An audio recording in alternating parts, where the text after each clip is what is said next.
சரியா 1857 கேப்டனும் அவரோட ஆளுங்களும் அட்லாண்டிக் கடல்ல பயணம் பண்ணிட்டு இருக்க அவங்க நேரம் இது குளிர்காலம்ன்றதுனால அவங்களோட கப்பல் அங்க உள்ள பனிக்கட்டிகள்ல உறைஞ்சி மாட்டிக்குது. ஸோ அந்த பனிக்கட்டி எல்லாத்தையும் உடைக்க ராப்பகலா வேலை செய்யறாங்க. தொடர்ந்து அந்த வேலை ஒரு வாரமா நடக்க ஒரு நாள் சரியா 2 மைல் தூரத்துல பயங்கரமான வெடி சத்தம் ஒன்று கேக்குது. அது என்னன்னு தெரிஞ்சுக்க கேப்டன் அவரோட ஆளுங்களும் கிட்ட போய் பாக்குறாங்க.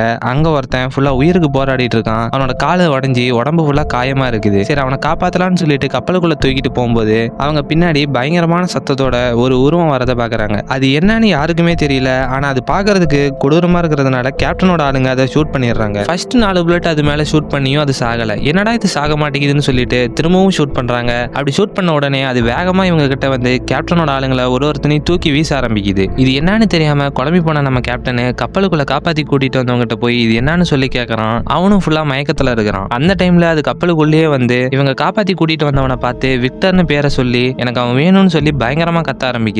அந்த டைம்ல கேப்டனோட ஆளு ஒருத்தன் பெரிய ரைஃபிள கொண்டு வந்து ஷூட் பண்ணதும் கப்பல்ல இருந்து கமந்தடிச்சு கீழே விழுந்துருது. செத்துச்சுடா சனியோன்னு சொல்லி எல்லாரும் எட்டி பாக்குறாங்க. ஆனா அது திரும்பவும் எந்திரிச்சு நின்று தான் 2 கையை வச்சு கப்பலை ஒரே கமுத்தி உள்ள இருக்கிறவங்க எல்லாத்தையும் கொல்ல பாக்குது. இது மட்டும் இல்லாம உள்ள இருக்கிறவங்க கிட்ட இன்னும் பெரிய ரைஃபிள்ல ஒரே ஒரு புல்லட் மட்டும் தான் இருக்குது. எல்லாரும் என்னடா பண்றதுன்னு முழிச்சிட்டு இருக்கிற நேரத்துல இப்பதான் நம்ம கேப்டன் புத்திசாலித்தனமா அது நிக்கிற இடத்துக்கு பக்கத்துல ஷூட் பண்றாரு. அப்படி ஷூட் பண்ணதும் அங்க இருக்கிற பனிக்கட்டி எல்லாம் உடைஞ்சு தண்ணிக்குள்ள மூழ்கி போயிடுது.